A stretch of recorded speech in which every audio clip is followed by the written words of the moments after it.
Praise the Lord. Hallelujah. Good morning.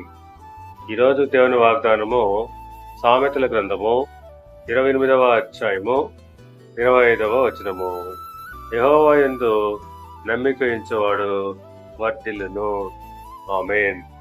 క్రీస్తునందు ప్రియులారా, మనము యెహోవా యందు నమ్మిక ఉంచుట ద్వారా వర్ధిల్లుతాము.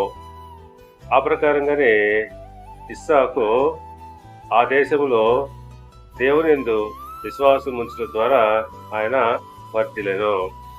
ఆది కాండము 26వ అధ్యాయము 11వ వచనాన్ని మనము గమనించినట్లయితే, ఇస్సాకు ఆ దేశమందున్న వాడై విత్తనము వేసి ఆ సంవత్సరము 100 ఫలము పొందెను.